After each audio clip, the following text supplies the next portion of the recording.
William Baltzell Ebbert was an officer and adjutant in the Union Army, a Colorado legislator, newspaper publisher, author, farmer, businessman, and poet.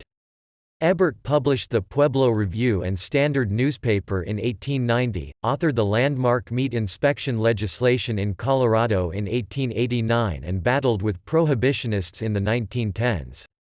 As a director of the Montezuma Valley Irrigation District from 1911 to 1920, he guided the district through turbulent times and helped engineer its dissolution and reemergence as the Montezuma Valley Irrigation Company in 1920. A newspaper article in 1911 touted him as a candidate for the U.S. Senate, and perhaps best describes the respect he commanded. His record for good works for Colorado is not excelled by any living man, and he would command the respect and wield an influence in the highest legislative body in the land that would be beneficial to not only his state but to the nation at large. Ebbert was the patriarch of a farming family in the Cortez, Rocky Ford and Pueblo areas of Colorado.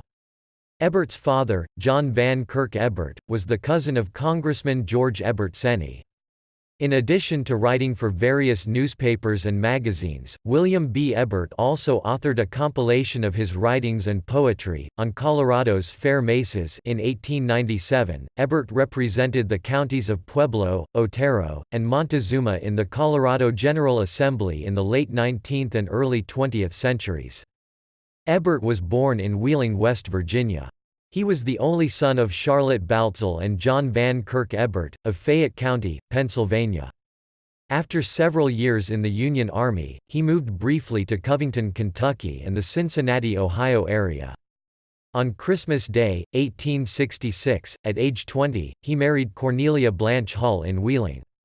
After Cornelia's death in 1881, William B. Ebbert and his 3 children moved to the Pueblo, Colorado area and took up farming. He soon met and married Catherine Scheutle in 1884 in Pueblo. William and Catherine produced 3 more boys in Colorado, all died at prematurely. In Colorado, Ebbert established himself as a community leader, author, and politician. He served several years in the Colorado Legislature, representing Dolores, Otero, Pueblo, and Montezuma counties. Legendary railroad chieftain Otto Mears bestowed upon Ebbert one of his rare silver railroad passes in 1889. After a respected life in the military, agriculture, and politics, William B. Ebbert died on February 27, 1927 in Cortez, Colorado. It was just one day before his 81st birthday.